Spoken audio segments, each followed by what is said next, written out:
Bismillahirrahmanirrahim. Innal hamdalillah nahmaduhu wa nasta'inuhu wa nastaghfiruh wa na'udzu billahi min shururi anfusina wa min sayyiati a'malina.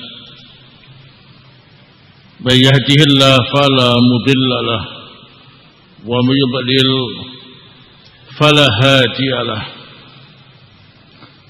Asyhadu an la ilaha illallah wahdahu la syarika lah wa asyhadu anna Muhammadan abduhu wa rasuluh.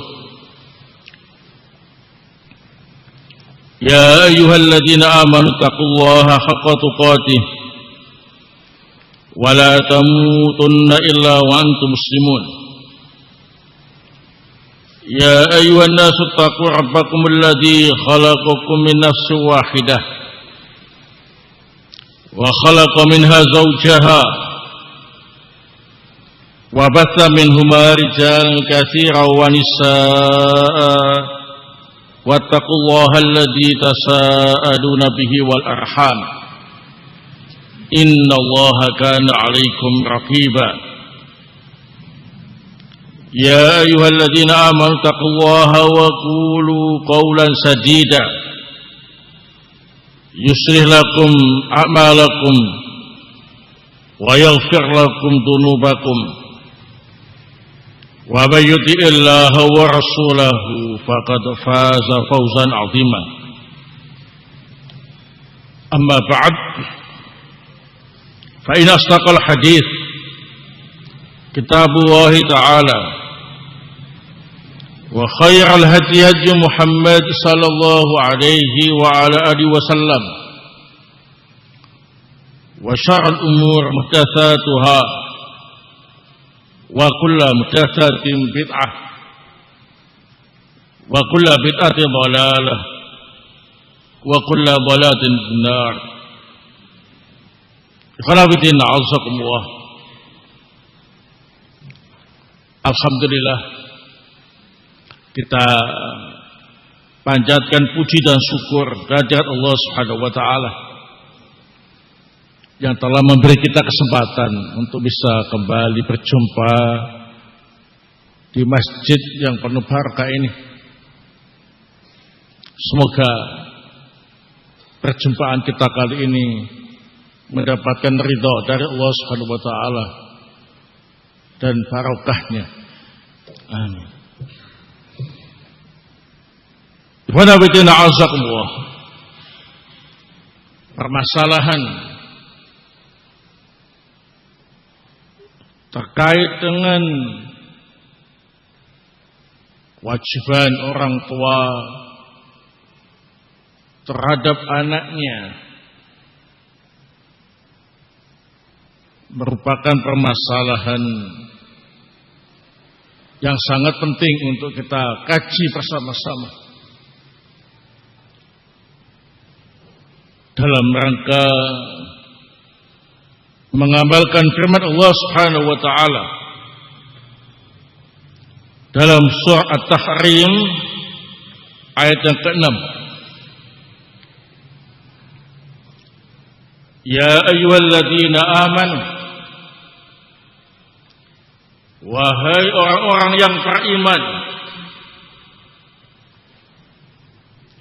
qu anfusakum wa ahlikum nara.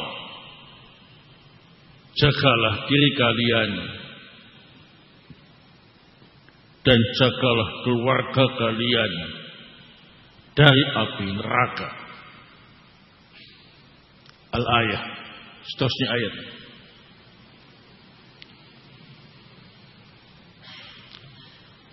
Ikhwanafiddina azakumullah, dalam ayat ini menunjukkan bahwa kewajiban yang paling wajib bagi orang tua adalah menjaga keluarganya dan anaknya dari api neraka. Dan ini merupakan kewajiban yang lebih wajib dibandingkan memberi nafkah, memberi kebutuhan keluarganya dalam urusan dunia. Namun ayat ini banyak ditinggalkan oleh kaum muslimin. Mereka mengira bahwa kewajiban utama orang tua itu adalah memberi nafkah anak-anaknya. Bagaimana supaya anaknya sejahtera, bahagia, bisa hidup dengan senang. Kalau itu belum tercapai, seolah-olah kewajibannya itu belum tertunaikan. Namun dalam masalah menjaga mereka dari api neraka diabaikan. Nah, ini yang sangat memprihatinkan. Padahal ini merupakan kewajiban yang paling pokok. Nah, bahasa kasarannya, enggak makan enggak apa-apa, yang penting selamat dari api neraka. Daripada makan kenyang, hidup nyaman, barang-barang masuk neraka. Naudzubillah min dzalik. Ya, gagal total menjaga dirinya dan menjaga keluarga dan anak-anaknya dari api neraka.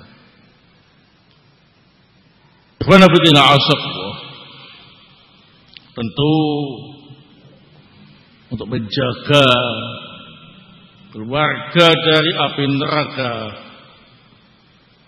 tidak bisa dengan harta dunia. Karena ketika sudah di akhirat nanti, hukuman neraka tidak bisa ditebus dengan apapun yang kita miliki di dunia ini. Sebanyak apapun hartanya, tidak berlaku, tidak diterima.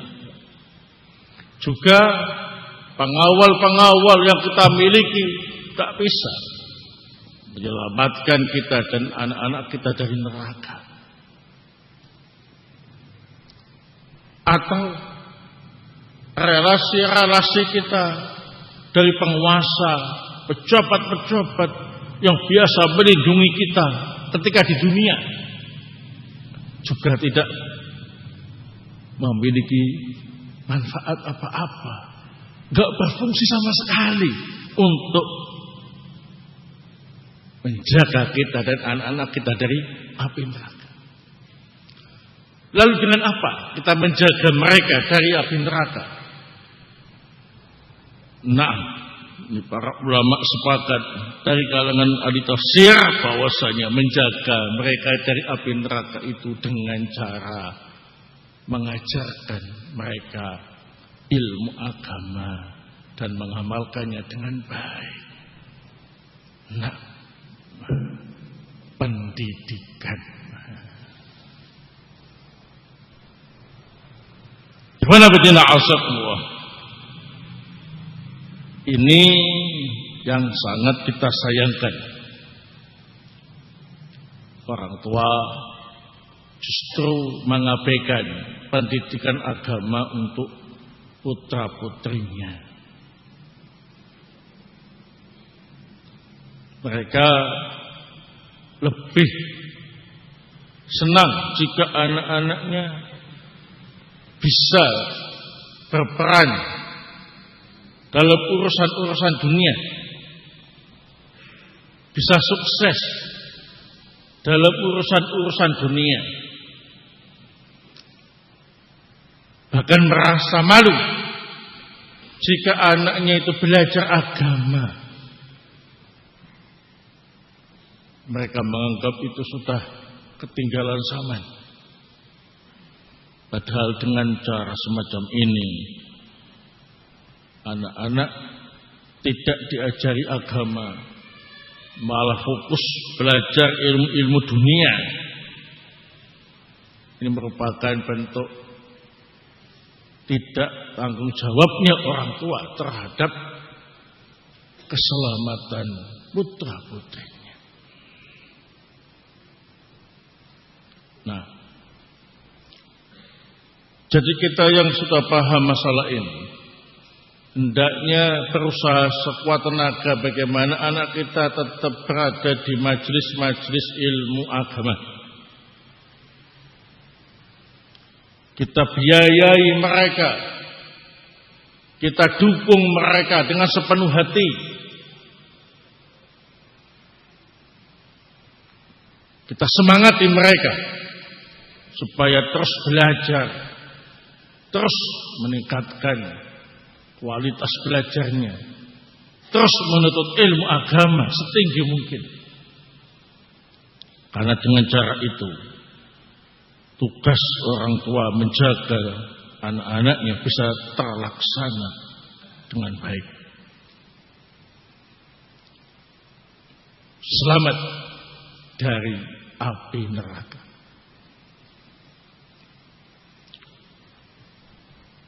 Nah, kemudian termasuk bentuk tanggung jawab orang tua terhadap anaknya. Dan jika tidak dilakukan, ini sama saja dengan tidak tanggung jawab, tidak amanah. Ialah mencarikan untuk mereka ibu-ibu yang salihah. Nah, sejak mereka belum lahir, itu menjadi tanggung jawab suami. Bagaimana bisa mencari istri-istri yang salihah, yang dengan itu diharapkan lahirlah anak-anak yang salih dan salihah. Jadi cari istri jangan asal cari. Naam, Imam Ahmad rahimahullah mengarahkan, kalau cari istri itu nomor satu, tanya cantiknya.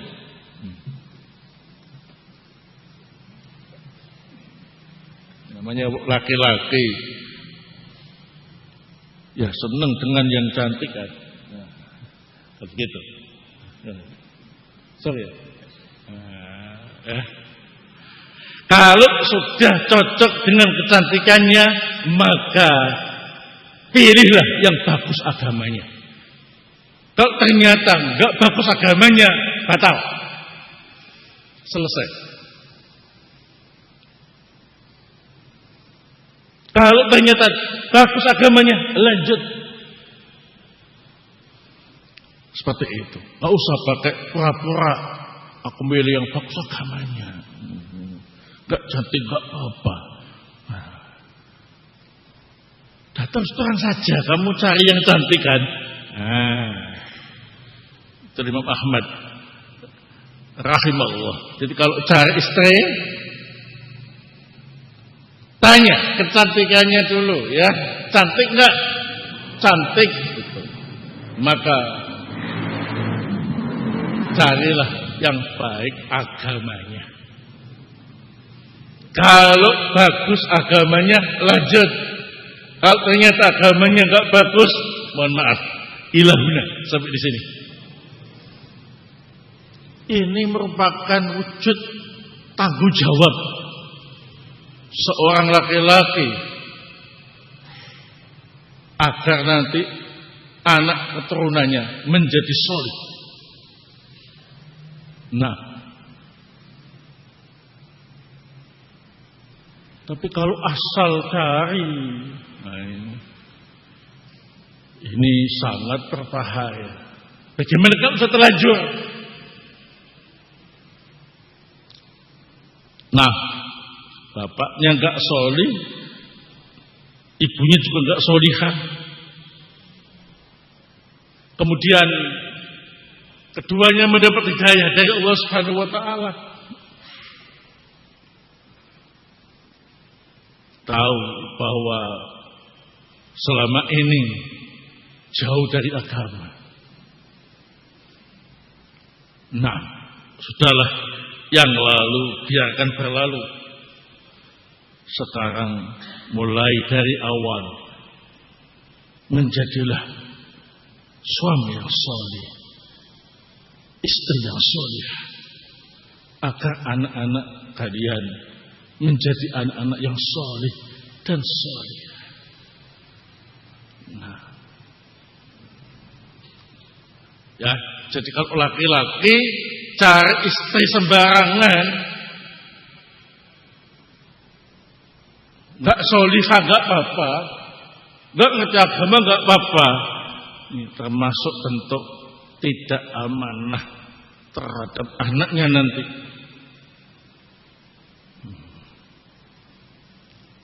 Termasuk kalau mau nambah istri, jangan sembarangan. Yang penting mau dita'adud.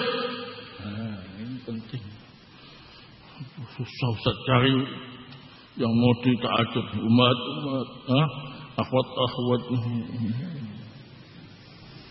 Daripada gak bisa mengamalkan sunat ta'adud, gak apa-apa, awam tipis-tipis.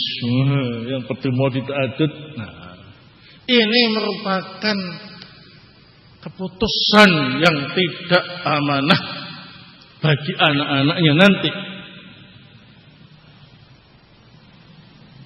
Karena akan lahir dari bibit yang, mohon maaf ya, tidak unggul, buah-buahan yang tidak berkualitas baik. Lain kalau bibitnya unggul, maka secara keumuman buah yang akan tumbuh akan menjadi buah yang berkualitas baik. Demikian pula kalau orang tuanya itu bibit unggul, solih solihah, maka secara umum akan lahir dari mereka itu anak-anak yang solih dan solihah. Nah, itu usaha ya. Nah, jadi jangan asal cari istri. Karena asal cari istri gak peduli agamanya, bentuk tidak amanah sebagai orang tua. Nah, gimana betina asakumullah? Apa pengaruh kesolihan orang tua terhadap anak? Apakah semata-mata nanti anaknya itu diharapkan lahir soleh? Jawabannya, ternyata kesolihan orang tua itu sangat berpengaruh untuk menjaga keturunan-keturunannya. Ya. Maka jadi orang tua itu yang baik, orang tua yang soleh, solihah, yang rajin beribadah kepada Allah Subhanahu wa taala.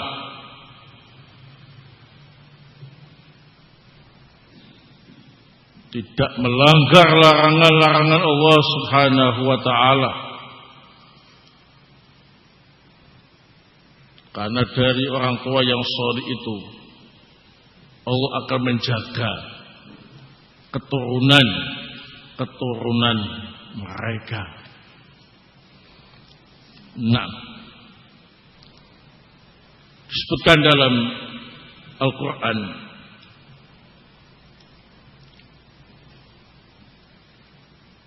wa kana abuhuma salihah, orang tua mereka atau bapak mereka berdua adalah bapak yang saleh. surah Al-Kahfi. Sa'id Ibnu Jubair rahimahullah ketika menjelaskan ayat ini, qala hufidha bi salahi abihima. Mereka berdua itu dijaga oleh Allah Subhanahu wa taala dengan sebab kesolihan bapak mereka.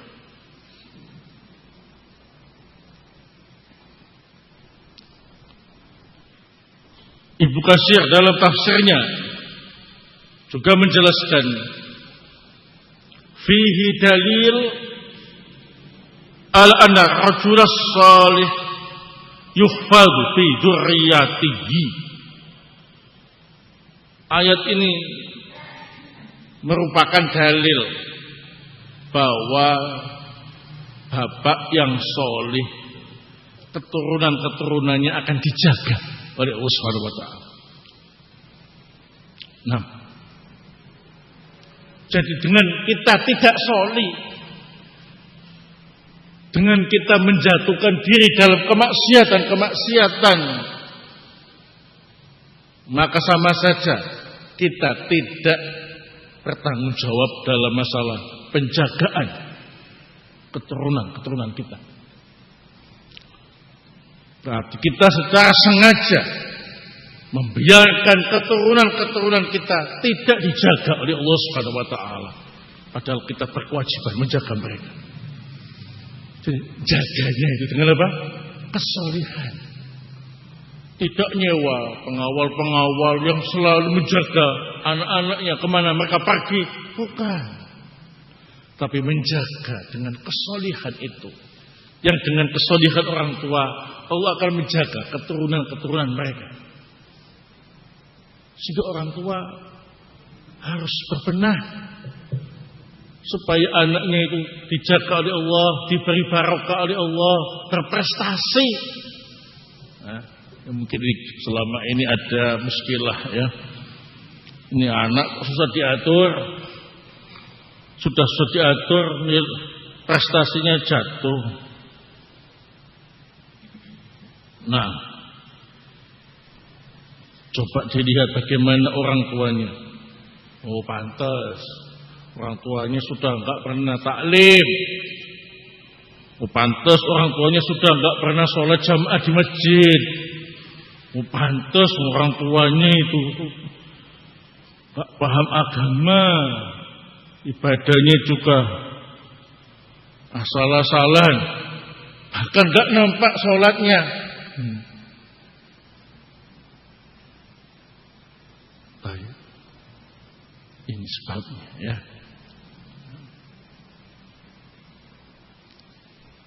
Tapi kebanyakan orang tua nyalakan lembaga pendidikannya, nyalakan ustadz-ustadzahnya, nggak becus nangani santri. Ini bukan masalah becus atau tidak, Pak. Kita sudah sesuai dengan standar, kurikulumnya sudah, sistemnya sudah, peraturan sudah, pengarahan sudah. Nah, jangan-jangan orang tuanya ini yang perlu berbenah, ya. Nah, ayo Pak, taklim. Ayo Pak, kita kembali ke jalan Allah Subhanahu wa taala. Ayo Pak, kita doakan anak-anak kita, ya. Nah, begitu. Ya, anak-anak juga enggak ada salahnya. Kalau ditelepon sama orang tuanya, bilang, "Abi, Umi, ayo kita sama-sama jadi orang soleh supaya Ananda berhasil dalam mencapai cita-cita." Gitu. Orang tua dapat omongan semacam itu dari anaknya, insya Allah lebih diterima daripada orang lain yang ngasih tahu. Walaupun yang ngasih tahu itu ustadznya, "Bapak, Ibu, mohon maaf ya, anaknya ini bermasalah." Itu mungkin bapak ibu ini kesolihannya pun pertanyakan, wah marah, nggak terima, ya. Nah, nggak terima. Tapi kalau yang bilang anaknya, insya Allah, insya Allah. Nah,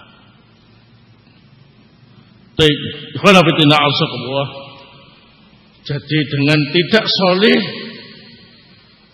dengan menjatuhkan diri dalam kubangan kemaksiatan orang tua, berarti tidak bertanggung jawab terhadap masa depan anak-anaknya.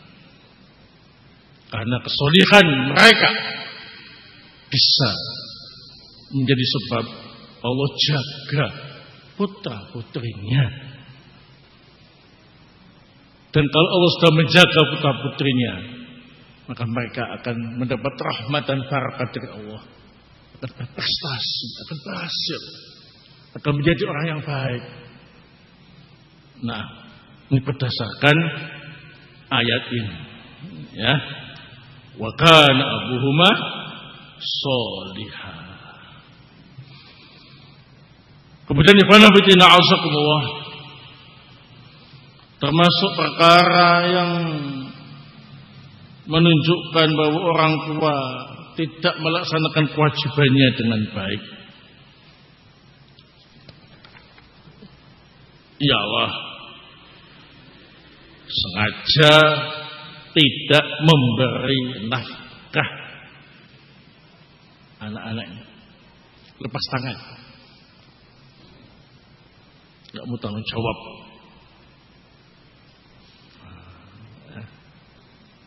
Apapun alasannya, nggak mau membiayai anaknya, nggak mau memberi nafkah anaknya.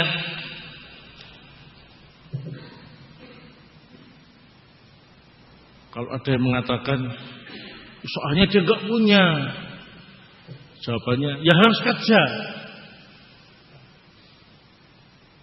Kalau dia sengaja menganggur, nggak kerja, yang menyebabkan anak istrinya terlantar, tidak diberi nafkah, maka berdosa. Orang tua dinyatakan berdosa. Gak cukup beralasan, maaf, kami termasuk keluarga kurang mampu, kami mau dibebaskan dari SPP, kami mohon digratiskan makannya, kami mohon gak ditagih untuk kitab, ya, mohon terus, ya. Ternyata dia gak kerja, menganggur, padahal masih kuat kerja. Itu merupakan wujud tidak tanggung jawabnya orang tua terhadap anak-anaknya. Nah, jadi seorang laki-laki berkewajiban memberi nafkah keluarganya, walaupun tidak banyak,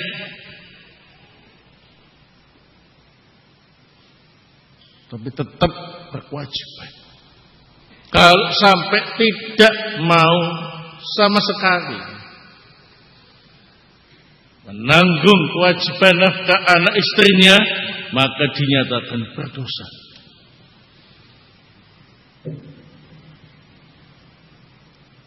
Nah,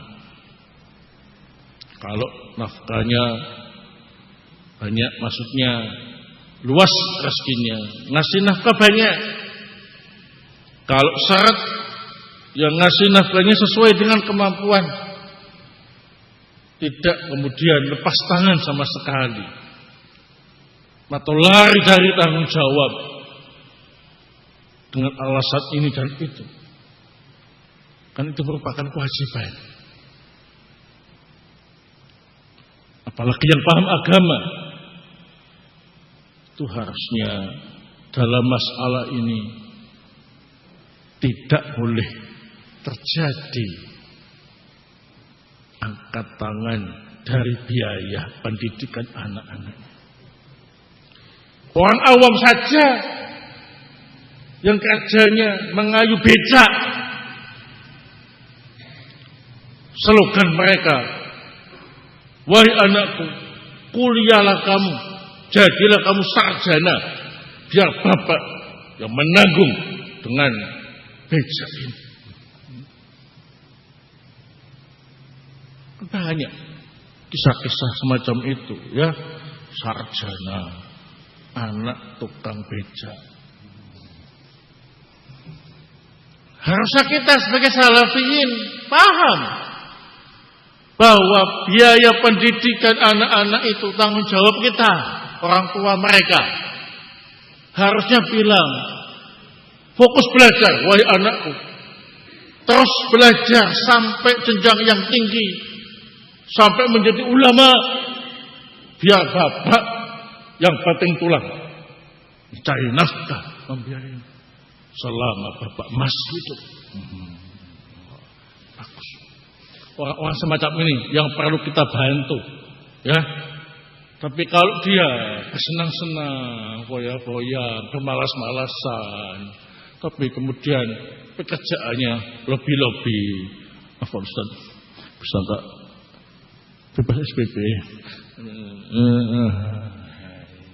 Di mental tidak tanggung jawab. Ya, mohon maaf tanpa menyinggung perasaan siapapun, hanya untuk mengingatkan, ya, karena menurut data yang ada di pondok-pondok salafiyin yang ada di tengah-tengah kita, nah kasusnya sama, seragam. Nah, banyak yang nggak jelas bayarnya, jelas kaburnya.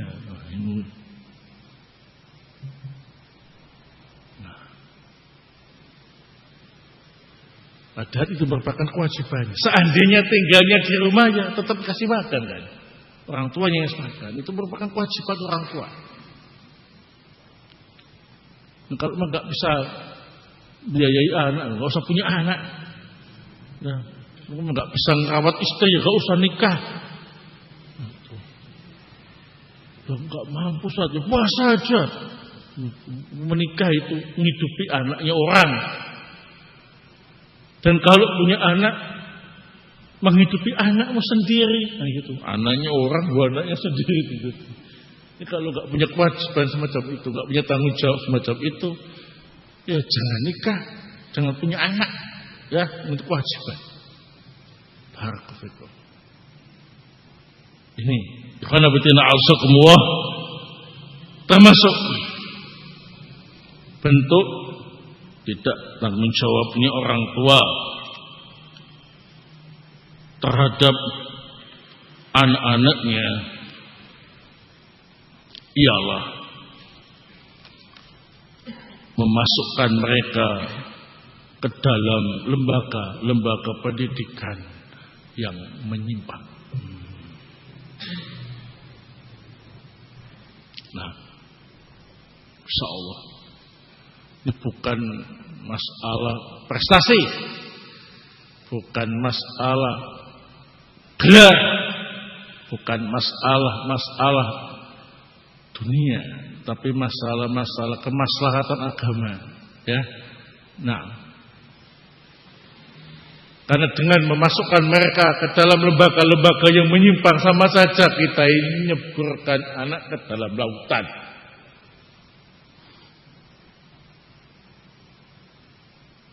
Dalam keadaan mereka gak bisa berenang, nah tenggelam.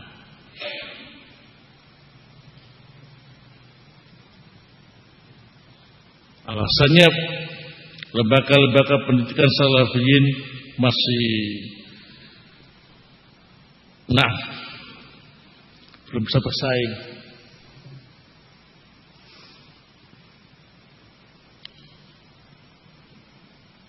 Ini salah, ya. Manfaatkan lembaga-lembaga pendidikan yang lurus akidahnya, lurus manhajnya, yang mengajarkan tentang akhlak karimah, mengajarkan kepada mereka prinsip-prinsip kebenaran, mengingatkan mereka dari penyimpangan-penyimpangan. Nah, walaupun gedungnya jelek, ya, walaupun ya tadi itu tenaga pengajarnya masih pas-pasan, ya. Nah, Barakallahu daripada kita melihat gedungnya, melihat fasilitasnya, tapi penyimpangan-penyimpangan ada padanya, terus anak kita masukkan ke situ. Dalam keadaan kita berkewajiban menjaga mereka dari api neraka, tapi harus dimasukkan ke tempat yang menjadi sebab masuk neraka. Namanya tidak tanggung jawab. Nah, baik. Kita lanjutkan setelah ada insyaallah. Baik,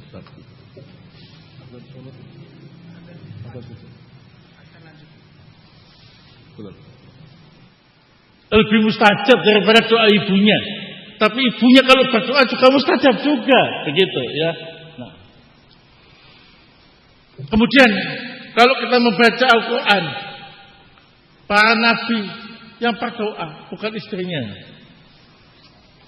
Nabi Zakaria, lama gak punya anak, ya, sampai tua, sampai lemah, sampai semua rambutnya beruban. Nabi Zakaria berdoa, Rabbi habli min ladunka dzurriyyatan thayyibah innaka sam'ud du'a. Ya Allah Rabbku, berilah aku karunia dari sisimu keturunan yang baik, yakni anak-anak yang soleh-solihah. Innaka sam'ud du'a. Sesungguhnya engkau yang maha mendengar doa. Yang berdoa Nabi Zakaria yang ditampilkan dalam Al-Quran, bukan istrinya Nabi Zakaria yang ditampilkan, tapi kita yakin istri beliau juga berdoa. Ini faedahnya adalah bahwa doa bapak untuk anaknya itu lebih mustajab daripada doa ibu untuk anaknya. Walaupun doa ibu juga mustajab untuk anaknya. Cuma secara fakta bapak itu males ibadahnya. Iki repot ya. Sukanya keluyuran, sukanya begadang sama teman-temannya, kurang perhatian sama anaknya, ya. Nah, pokoknya bisnis terus, urusan uang. Nah, sehingga anak-anaknya itu kalau curhat sama ibunya, nih doakan aku ya, biar lulus ujian gitu. Gak ngomong bi lagi. Padahal kalau ngomong bi, doakan aku. Wah, itu lebih mustajab. Apalagi abi umi, wah tambah mustajab. Ya. Nah, ini jangan menyia-nyiakan posisi kita sebagai orang tua untuk mendoakan kebaikan anak-anak kita. Jangan sia-siakan, nggak butuh modal. Cukup mengangkat tangan, bermunajat kepada Allah, memohon kepada Allah. Rabbi habli min ladunka dzurriyyatan thayyibah innaka sam'ud du'a. Rabbi habli minas sholihin, dan yang semisalnya. Terus dibaca. Kalau diam saja, nggak pernah mendoakan kebaikan Tuhan anaknya, tapi dia menuntut anak-anaknya itu berprestasi, berhasil, susah. Karena mengandalkan kemampuan anaknya. Kalau doa, memohon kepada Allah. Kalau Allah sudah memberi kemudahan, nggak ada yang sulit. Nah, apalagi sudah dijaminan kalau yang berdoa itu orang tua untuk anaknya mustajab. Malah sia-siakan, nggak pernah doakan. Tanyakan abinya, katakan Umi, doakan aku enggak sempet mas, lupa mas, gitu ya. Nah, menggampangkan, meremehkan masalah itu. Padahal doa orang tua mustajab. Giliran anaknya bermasalah, giliran anaknya membuat malu orang tua, membuat jengkel orang tua, keluar kata-kata doa kejelekan untuk anak-anaknya. Naudzubillah min dzalik. Jangan sampai terjadi. Ini bukan keuntungan, tapi kerugian. Nabi Shallallahu Alaihi Wasallam benar-benar mengingatkan kepada kita semua, jangan sekali-kali mendoakan kejelekan anak-anak kalian, sekalipun anak-anak kalian itu membikin kalian malu, membikin kalian hanya bisa geleng-geleng kepala. Walaupun anak kalian jelek, walaupun anak kalian nakal, jangan didoakan kejelekan. Jangan. Nabi SAW dalam hadis yang diriwayatkan oleh Imam Muslim, beliau bersabda, "La tad'u ala anfusikum." Janganlah kalian mendoakan kejelekan untuk diri-diri kalian. Wala tad'u ala auladikum. Jangan pula kalian mendoakan kejelekan untuk anak-anak kalian. Wala tad'u ala amwalikum. Jangan pula kalian mendoakan kejelekan untuk harta-harta kalian. La tuwafiqu minallahi sa'atan yus'alu fiha ata'an fayastajibalakum. Karena kalau sampai doa kalian itu bertepatan dengan waktu Allah mengabulkan permintaan hambanya, maka pasti doa kalian mustajab. Nah, kalau benar-benar mustajab, anak kita benar-benar jelek, hancur.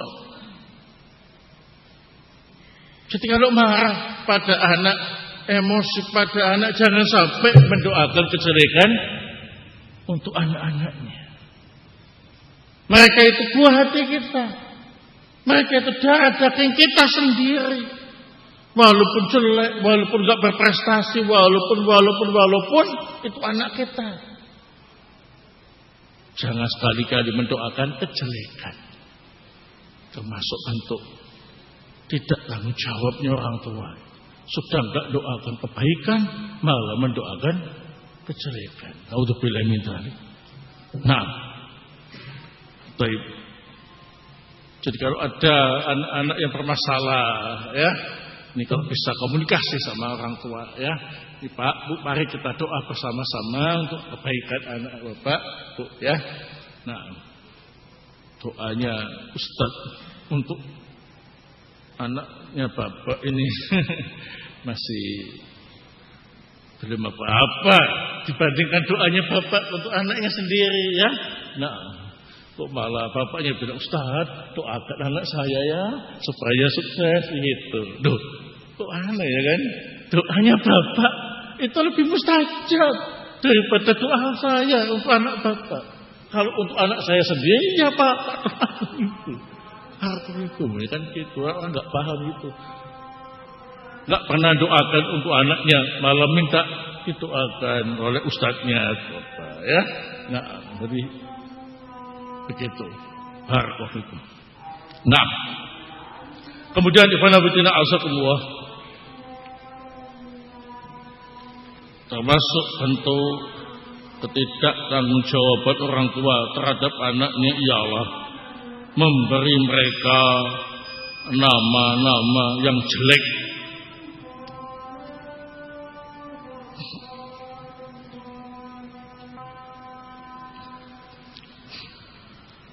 Anaknya dikasih nama Kaslan.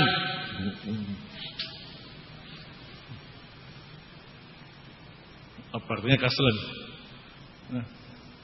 Pemalas. Tapi anehnya kalau anaknya bermalas-malasan dimarahi. Padahal anaknya dikasih nama Kaslan. Nah. Baik. Anaknya dikasih nama Fasik. Mas Fasik. Fasik. Tapi ketika melakukan tindakan kejahatan, bapaknya marah. Padahal anaknya dikasih nama Fasik sendiri, ya. Mungkin pengen namanya bahasa Arab tapi salah pilih, ya. Kok kelihatannya enak ngomongnya gitu ya, Fasik. Mas Fasik. Nah, begitu. Apalagi dikasih nama iblis. Wah, ini tambah. Katanya dia pemberani. Nah, tak kasih nama iblis. Nah, iblis itu memang pemberani, tapi dalam kemaksiatan, dalam kemungkaran. Nah, jadi kalau kasih nama anak yang baik itu merupakan hak anak ya. Kasih namanya jelek berarti bapaknya nggak tanggung jawab untuk kemaslahatan anak-anaknya, ya. Baik. Wah, anaknya dikasih namanya orang-orang kafir yang menjadi idolanya, ya. Nah, padahal itu namanya orang kafir, mati dalam kekafiran, begitu. Tapi orang tuanya mengidolakannya. Nah, akhirnya anaknya dikasih nama itu. Ketika anaknya murtad marah,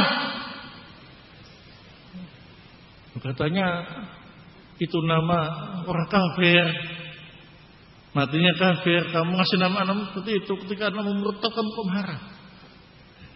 Nah, ya, jadi karena kebodohan yang dilakukan oleh orang-orang tua menjadi sebab mereka tidak amanah dalam menjaga anak-anak mereka.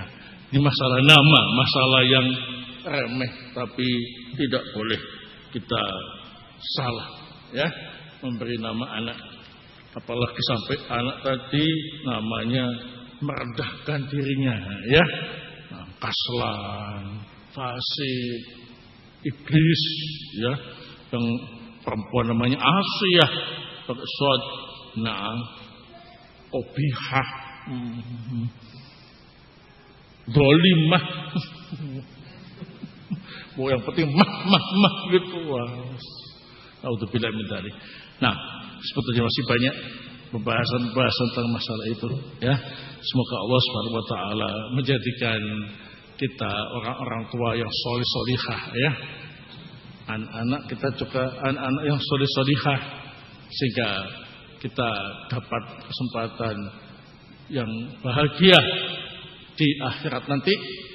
Itu Allah kumpulkan di surga, ya, orang tua yang solih-solihah bersama dengan keturunan yang soleh.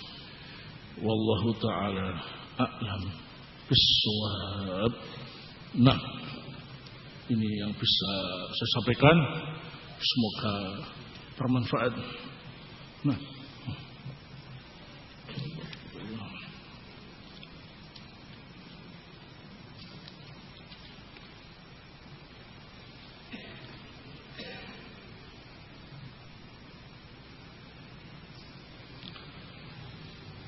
mohon pencerahan. Telah terjadi perdebatan sesama ikhwah tentang definisi syaitan. Ada yang meyakini syaitan itu makhluk tersendiri, ada yang mengatakan syaitan itu sifat, ada yang meyakini syaitan itu nama untuk bala tentara iblis. Nah, ini butuh dikaji, ya. Nah, kalau disebutkan setan manusia dan setan jin, berarti sifat, ya. Nah, barakallahu. Nah, kalau setan disebutkan secara tersendiri, berarti yang dimaukan ialah iblis, ya. Nah, makanya masalah-masalah semacam ini gak usah diperdebatkan. Yang jelas setan jelek. Nah, jangan dipakai sebagai nama anak kita, jangan diikuti laka-laka setan, ya. Nah, ini menghabiskan energi saja, ya. Nah, sampai tegar hanya masalah setan. Nah, padahal setan itu bisa jadi sifat, bisa jadi yang dimaukan adalah iblis itu, ya, tergantung siakul kalam. Nah, begitu. Jadi jangan kemudian langsung menyimpulkan tanpa melihat yang lain, ya. Nah, bisa jadi setan itu dipakai untuk nama lain iblis yang dimaksud, bisa jadi sifat yang jelek Ketika disebutkan di situ setan, jin dan manusia, ya. Nah, bisa jadi itu bala tentaranya iblis juga. Syayatin, ya. Nah, jadi sebetulnya ini sudah saling melengkapi lah. Nah, tidak ada yang bertentangan, ya.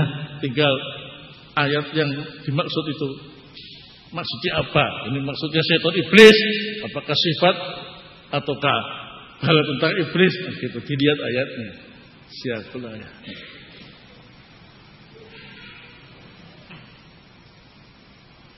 Mohon bimbingan bagaimana sikap orang tua mengenai bullying yang sering dihadapi oleh anak-anak dalam lingkungannya. Ini laporkan ke PI berwajib, ya, kerjasama dengan pihak lembaga pendidikan, ya, jangan main hakim sendiri. Pemerintah sudah mengingatkan di awal masukan sekolahan itu, ya, untuk menciptakan sekolah atau lembaga pendidikan yang ramah anak, ya. Nah, dengan melarang adanya bullying tadi. Jadi harus ada kerjasama antara orang tua, lembaga pendidikan dan juga para santri, ya. Nah, baik. Insyaallah kalau di pondok ada aspek ada.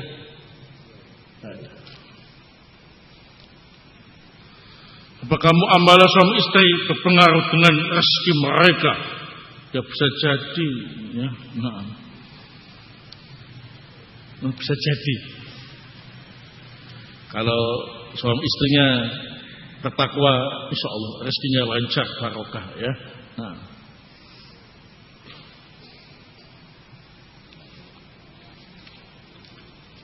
bisa jadi berarti bukan hanya itu penyebab rezeki mereka menjadi seret. Orang tua yang lepas tanggung jawab dari anak, tidak peduli terhadap anak sekalipun anaknya sakit, bahkan terkadang masalah makan Anda harus mengusahakan sendiri. Orang tua tidak memberi contoh yang baik untuk anak-anaknya. Terkadang mencari anaknya hanya masalah uang, padahal anak perempuan. Lalu apa salah Ustaz jika anaknya memilih menjauh dari orang tuanya? Karena jika ketemu mesti adu mulut. Jadi komunikasi saja yang diperbaiki, ya. Nah, kita itu tidak bisa membalas kebaikan orang tua kita sampai kita mendapati mereka jadi budak, kemudian kita memerdekakannya. Sekalipun orang tua kita kayak gitu modelnya, kita masih belum bisa membayar dan membalas budi mereka, ya. Apalagi masalah uang. Dulu kalian proses kelahiran macam-macam, ya. Orang tua yang. Nah, jadi kadang-kadang kita main perasaan, ya. Kalau datang untuk urusan uang saja, giliran anak sakit tak peduli. Yang penting minta uang, gitu, ya. Nah, namanya orang tua itu kadang ada yang pengertian, ada yang tidak, ya. Nah, sebagai anak kita harus tahu seperti apapun bentuk orang tua kita itu belum bisa membayar balas budi mereka sampai mereka kita temukan menjadi budak, kemudian kita merdekakan. Nah, masalah semacam itu masih belum ada apa-apanya. Semata-mata kita diberi kesempatan lahir di dunia dengan sebab bapak dan ibu kita sudah gak bisa membalas, ya. Nah, kalau datang minta uang kasih, ya. Nah, walaupun saat itu kita sedang sakit, bapak ditanya, kamu sedang apa nak? Sakit toh? Enggak, nak. Bapak butuh uang. Kasih saja. Ya, nah, kalau kita punya, ya, ini bapak kita sendiri. Nah, mumpung ada kesempatan bisa membantu orang tua, ya. Nah, memang orang tua itu kadang-kadang menjengkelkan juga, tapi kita harus sabar karena enggak semua orang tua itu pengertian. Tapi mereka itu jasanya besar untuk kita. Sejelek apapun orang tua kita seperti itu, kita masih belum bisa membalas budi mereka. Makanya ditekankan adanya birrul walidain dalam keadaan apapun tadi itu. Sampai orang tua kita kafir sekalipun kita masih tetap baik sama mereka. Apalagi cuma minta uang. Hanya karena minta uang, kondisi kita sedang sakit, kita kemudian marah, menjauh dari orang tua. Salah. Barakallahu fikum. Nah, baik. Wallahu ta'ala bishawab. Subhanakallahumma bihamdik, asyhadu an la ilaha illa anta, astaghfiruka wa atubu ilaik.